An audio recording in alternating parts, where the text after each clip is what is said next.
dignificar la nostra llengua menorquina i retre homenatge a un dels intel·lectuals més importants per i de la nostra illa, com és el mestre Joan Benejam i Vives. L'impulsor de l'ensenyança graduada a Menorca, impulsor d'aquestes escoles on ara, precisament, els joves no poden estudiar ni poden escriure amb el menorquí de mestre Joan Benejam.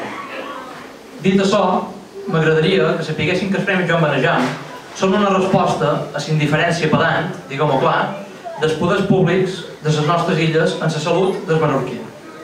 Avui, però, donant les gràcies a aquests responsables que en el seu dia van ignorar el foment cultural, ignorant així que és una part de la societat menorquina, i a la proposta, a part de declarar el 2015 a Ruiz i Pablo, com m'hi ha comentat ara la Joana, també una altra proposta que van fer, com va ser el concurs de narrativa Àngel Ruiz i Pablo en castellà i menorquí, que havíem proposat nosaltres, i que sense informen molts i sense tenir-nos absolutament en compte de res, es va transformar en un concurs Ruiz i Pablo única i exclusivament en català estàndard.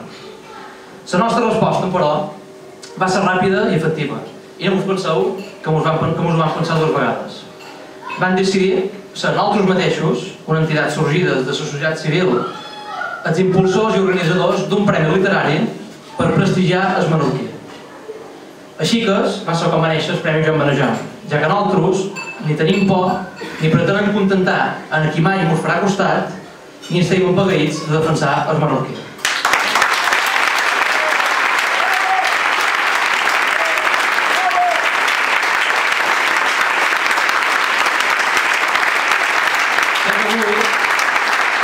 Sé que avui és un dia festiu i que a més s'ho fet un poc tard, però me correspon, per bé o per mala sort, fer un petit homenatge i balanç de la feina feta pels meus companys d'aquí presents de Foment Cultural, tant avui, en la gala aquesta que m'ha sortit una feinada, però estem tan contents de veure'ns aquí tots junts, i a més tot aquest 2015 que han fet a Menorca i el més important per Menorca. Aquest 2015 han tingut presència mediàtica tots els mesos de l'any en els medis de comunicació menorquins. Han guanyat totes les enquestes que hi ha hagut en el diari menorca.info, totes amb més de 1.000 vots obtinguts per part de les nostres opinions. Han aconseguit rompre la politització de la llengua i la cultura, en la significació pública.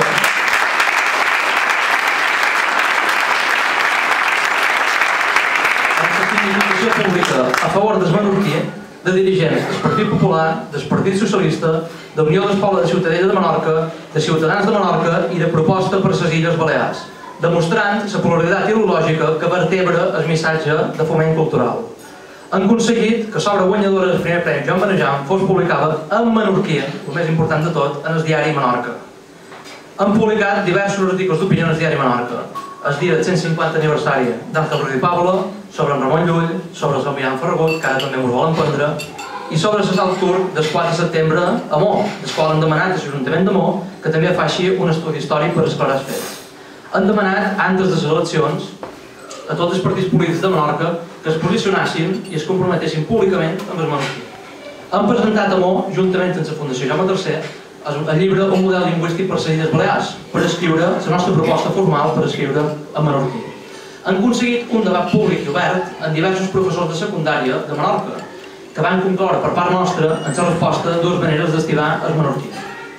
Han criticat la retirada de la bandera de Mo del pont de Sant Roc i el retorn en el polititzat Institut Ramon Llull. Han replegat prop de 10.000 firmes en el carrer perquè els informatius d'IV3 siguin en menorquí, mallorquí i eivissenc. I ja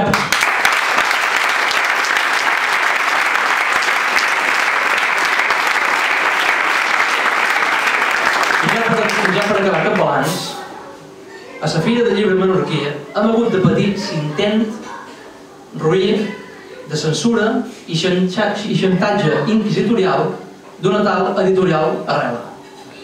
Així ho explicava Joan Font Roselló, aquí present, en el Mundo del Día de Baleares. En una democracia, pensar de forma distinta es lo primero que debe asumirse. No lo entienden así estos alumnos aventajados de fascistas para los que vale todo en su objetivo para asaltar el poder. Basta observar el desprecio, la amargura y la ferocidad que utilizan estos seres superiores en sus comentarios en los digitales o en las redes sociales. Basta observar el desprecio. El adversario es un enemigo al que hay que cerrar la boca, amordazarlo, silenciarlo y censurarlo para todos los medios. Curiosament, l'any passat IV3 va venir i enguany no ha vingut. Recientemente, una compañía que hace teatro mallorquín visitó al concejal de un feudo de Mes para pedirle permiso para utilizar el teatro municipal. Le dijeron que no, porque estaba vinculada a la Fundación Jaume III, lo cual, además, no es cierto. Hace unos meses, una editorial menorquina, Editorial Arrel, en la que publican La Florinata de los políticos de Mes, quiso vetar la presencia de Foment Cultural, entidad defensora del menorquín, en la Feria del Libro Menorquín. La editorial chantajeó a la organización para que expulsaran a Foment de la feria. Así es como entienden la democracia estos antifascistas de Boquilla. Política? No, estimats amics. Hi ha un quart de fer política un dia com avui. Jo no estic fent política, ja que si fos escàs, molts dels presents aquí avui, segurament gent, com ja sabem, que prové de diferents entitats, de diferents ideologies, però que coincidim en que estimam el menorquí i no volem que es perdi, discreparíem amb aquest discurs, el que acabo de dir ara. Però, curiosament, estic fermament convençut de que tots estem d'acord amb el que acabo de dir. Com és possible? I doncs, molt senzill, perquè aquí no fem política. Aquí fem cultura amb majúscules. I perquè si el menorquí forma part de la nostra mèdula espinal com a poble, la democràcia i la llibertat d'expressió també són una part inseparable de la nostra cultura.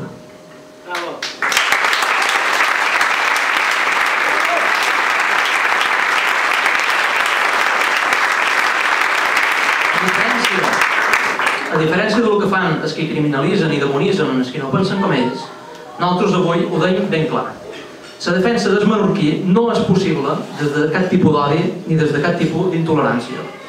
La reivindicació de la llibertat per la nostra llengua menorquina només és possible des d'un exercici d'encara més llibertat, més igualtat i més democràcia. Qui actuï de forma contrària defensant el menorquí però anant contra cultures, contra altres o contra altres formes d'expressions o de pensar, senzillament no és dels nostres.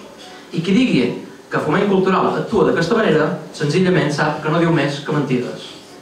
Como va dir Alexander Pope, el que dice una mentira no sabe qué tarea ha asumido, porque estará obligado a inventar 20 más para sostener la certeza de la primera. Que és el que els hi passa en els que acostumen a difamar i a calumniar contra els que defensant la cultura menorquina des del prisma de la llibertat. És una llàstima lamentar avui no només la incompareixença del Ajuntament de Ciutadella i del Consell Insular de Menorca, sinó que solament ni han respost a la nostra invitació. A diferència de la presidenta del govern balear, que ho hem dit tots a dir, que molt educadament s'ha excusat per motius d'agenda. Coincidències de la vida, l'editorial que tatxava Foment Cultural de persones que fomenten la incultura, així ens van descriure en el seu comunicat de xantatge, és la mateixa editorial que publica llibres a la presidenta del Consell que avui no ha comparegut avui, a un dels actes més importants de Menorca. Així i tot, des d'aquí volem dir que ells, els que no han volgut venir avui, saben que aquí sempre tindran la porta oberta.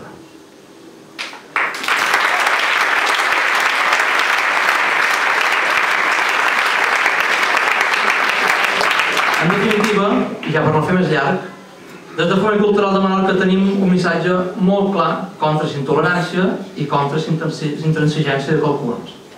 I es descriu en 2 punts. El primer és que no poden anar contra el català perquè no podrien anar contra una part important i que també estimam de la nostra llengua i de la nostra cultura. I la segona és que no poden anar contra Catalunya perquè no podrien anar contra una part del nostre país. Gràcies a tots i endavant per Menorca.